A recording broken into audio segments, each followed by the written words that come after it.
Hello বন্ধুরা, সবাই কেমন আছো? আশা করি সকলে ভালো আছো আর আমি বেশ ভালো আছি। তো আজকে সবার সঙ্গে একটা ভিডিও শেয়ার করছি। সবাই যারা যারা ধূপগুড়িতে থাকো, যারা যারা আমার ফলোয়ার্স, সবাই জানো যে এখন ধূপগুড়িতে কালী মেলা শুরু হয়েছে, বড় কালীর মেলা। তো সেখানেই গেছিলাম। আমরা গেছিলাম শনিবারে, শুক্রবার থেকে মেলা শুরু হয়েছে। তো সন্ধ্যেবেলা সেই শনিবারে নিরামিষ টামিষ খেয়েছি। এমনিতেই তো মন্দিরে ঢুকবো, ওই জন্যই সব কিছু ধূপকাঠি মোমবাতি নিয়ে নিলাম, নিয়ে তারপর মন্দিরে মাকে দেখবো। আমি 2 বছর আগে এসেছিলাম, তখন আমার ছেলে ছোট ছিল, এখন একটু বড় হয়েছে, তো মেলাতে একটা অসুবিধা নেই ঘোরার। তো তারপর চলে যাচ্ছি আস্তে আস্তে মায়ের মন্দিরে। আর মায়ের মন্দিরে দেখো কি সুন্দর দেখা যাচ্ছে। তো অনেক ভিড় ছিল তবুও মেলাতে, আর মন্দিরের সামনে তো ভীষণ ভিড়। তো তারপরে আস্তে আস্তে মায়ের সামনে চলে গেছি, কারণ এখানে অনেক দেখতে পাচ্ছ অনেক ভিড়। আর পুজোর সময় তো এখানে মানে পা দেওয়া জায়গা নেই, ভীষণ ভিড়, প্রচুর লোকজন থাকে। তো সেদিন বাচ্চা নিয়ে আসা ভীষণ অসুবিধা। তো আজকে চলে এলাম তোমাদের সঙ্গেও ভিডিওটা শেয়ার করবো, মাকে সবাই দেখে নিও। আর যারা যারা এই পুজোতে আসতে পারোনি, দূর থেকে মাকে দর্শন করে নাও। তো চলো সবাই ঠাকুরকে দেখে নাও। আর এখানে আমার একটু ভিডিও করতে অসুবিধা হচ্ছিল, সবাই একটু ম্যানেজ করে নিও, কারণ আমার বর বাইরে ছিল, ভিতরে যায়নি। তো আমি একা একা ভিডিওটা করেছি। তো খারাপ হলে একটু নিজেরা একটু ম্যানেজ করে নিও, ঠিক আছে? তো আমার ছেলে দেখো সব কিছু নিয়ে যাচ্ছে, ওর ভীষণ আগ্রহ ঠাকুরকে পুজো করবে। তো ও সব কিছু নিয়ে যাচ্ছিলো, আর বলছিলাম মা মোমবাতি ধরাবো কখন ওদের ঠাকুর। আমি বললাম দাঁড়া, ঠাকুরকে পুরো প্রসাদটা দিয়ে নিই আমরা, তারপরে প্রণাম করি, তারপরে মোমবাতিটা ধরাবো। তো এখানে দেখো মাকে দেখাচ্ছি। দেখো মায়ের রূপটা সত্যি দেখেই শান্তি, আর কিছু চাই না, বাস এইটুকুই। মা তো মাই হয়, তাই না বলো? দেখো মানে এত সুন্দর রূপ, মানে বলা মুখে বলে প্রকাশ করতে পারবো না। তো পুজো ওখানে সেরে এসে এখানে মোমবাতি ধরাচ্ছিলাম, আমার ছেলে আমাকে হেল্প করছিল। আর একটা জিনিস তোমাদের সঙ্গে অবশ্যই শেয়ার করবো, সেই জিনিসটা তোমরা দেখলে হাসতে হাসতে পাগল হয়ে যাবে। তো দেখো জিনিসটা, তো এখানে আমি ধূপকাঠি আর মোমবাতি ধরিয়ে নিচ্ছিলাম। তো ও দেখো বসে বসে ও চাচ্ছিল যে ও জ্বালাতে, কিন্তু ও ভয় পাচ্ছিল আগুন, কারণ ওকে আমি দিইনি ধরাতে। ভীষণ আগুন নিয়ে ভীষণ সবার একটা ভয় থাকে বাচ্চার। তো তারপর ও ভাবছিল কী করবে, আমাকে বলছিল মা আমি ধরাই, বললাম ঠিক আছে ধরাও। তো ও সাহস পাচ্ছিল না, তো আমি তো ধরিয়ে নিলাম। দেখো পুরো কি সুন্দর করে মন্দিরটাকে সাজিয়েছে। তা আমার কেমন আছে অবশ্যই কমেন্ট করে সবাই সবাই জানিও। তবে দেখো আমার পুরো সোনা বসে আছে ওখানে, আর আমি বসে বসে ধূপ দাঁড়াচ্ছিলাম। তো কে কোথা থেকে আমার ভিডিও দেখছো অবশ্যই কমেন্ট করে জানিও।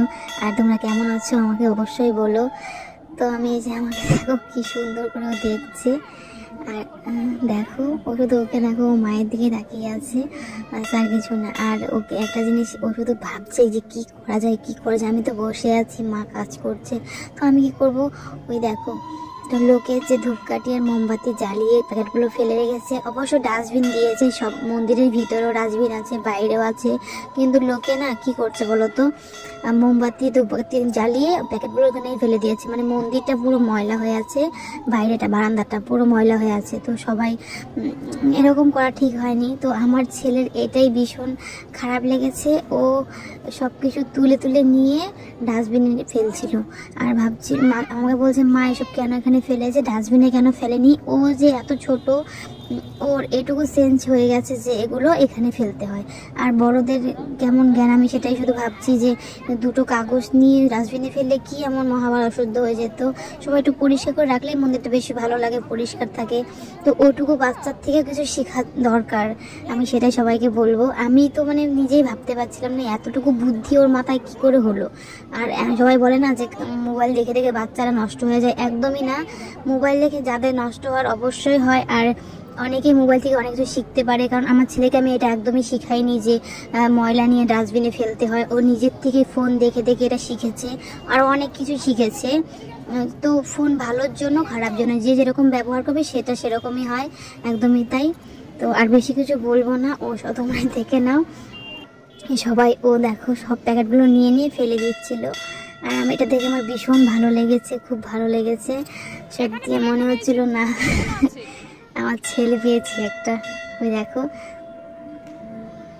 কি সুন্দর কাজ করছে, মানে কত ভালো ছেলে। একটু দুষ্টুমি করে কিন্তু এমনিতেও খুব ভালো, কিন্তু ওর মন ভরেনি কাজ করে। তো আরও খুঁজছিল কোথায়, দেখো। তো সবাই মাকে দেখে নাও। তারপরে একটু গেলাম মেলাতে, দেখো মন্দিরের সামনেটা ভীষণ ভিড় হয়ে আছে, সবাই এক এক করে পুজো দিচ্ছে আর সবাই ওখানে ছবি টবি তুলছে। ওর ওখানে একটু ঘুরে ঘুরে দেখছে। আর একটা জিনিস কি বলতো, ও না সব কিছু করে যখন সিঁড়িতে নেমে আসছিলাম ওখানে দুটো কাগজ পেয়েছে, ওই কাগজ দুটোকে নিয়ে ও আবার যাচ্ছিল মন্দিরে ফেলার জন্য। তো আমি বললাম বাইরে আছে তো ফেলে নাও। আর দেখো বাইরেটাও কি সুন্দর করে সাজিয়েছে, ভীষণ ভালো লাগছে দেখতে। আর আমি একা ভিডিও করছিলাম, কারণ ভরত ভিডিও করে দেয় কিন্তু সবসময় দেয় না, লোকেশনে দিতে চায় না, এটাই আর কি। আর সবাই ছবি টবি তুলছিল, আমি একটু ছবি টবি তুলে নিলাম। তারপরে মন্দিরে মেলায় যাচ্ছি, কারণ মেলাতে গিয়ে আমার ছেলেকে গাড়িতে উঠাতে হবে। তো চলো মেলায় যাই।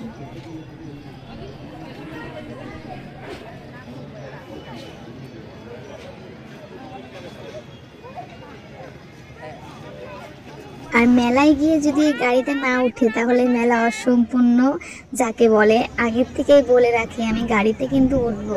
আর এটা আমার খুব ভালো লাগে, কারণ আমি যখন ছোট ছিলাম তখন এরকম গাড়ি ছিল না, কিন্তু সাইকেল বাইকগুলো ছিল এই গাড়িগুলোর মধ্যে। তো আমাকে আমার বাবা মা ভীষণ চড়িয়েছে, ভীষণ এনজয় করেছি আমি, তাই আমিও সে আমার ছেলেও এনজয় করুক, ওর জন্য আমি প্রথম থেকে ওকে চড়াতাম। আর দেখো বর একটু বলছিল কি যে এই বেলগুলো নেওয়ার জন্য, এগুলো চুল ছেড়ে রাখলে ভীষণ ভালো লাগে লং ড্রেসের সাথে পরলে। তো আমি চুল এখানে বেনুনি করে গেছিলাম, আমাকে ভীষণ সেটা আর ভালো লাগছিল না, তো তারপর নিয়ে নিই। আর তারপর দেখো মানে কিছু খাইনি বলে বর নিয়ে এসছে পিৎজা খাওয়ার জন্য, কারণ পিৎজা খেতে আমার ভীষণ ভালো লাগে, আমার ছেলেও ভালোবাসে। আর তারপর মেলাতে কিছু খাওয়া হয়নি বলে পিৎজা টিৎজা খেয়ে একটুখানি শপিং করবো, তারপর চলে যাবো বাড়িতে, কারণ বাড়ি গিয়ে রান্নাবাড়ি করবো না। তো এটা খেয়ে পেটটা ভরে গেছে প্রায়। আর ও বলছিল চিজ বল খাবে, কারণ কাকুকে দেখে চিজ খেতে ভীষণ ভালোবাসে, পিৎজা তো খায় না, তো চিজ খাচ্ছিল ও। আর একটা রোলও খেয়েছে, খাইনি বলতে প্যাকেট করে নিয়েছি, বাড়িতে গিয়ে খাইয়ে দেবো। আর সবাই মিলে পিৎজাটা খাচ্ছিলাম, খেয়ে দিয়ে বাস বাড়ি চলে এলাম। সবাই গুড নাইট, খুব ভালো থেকো, টাটা।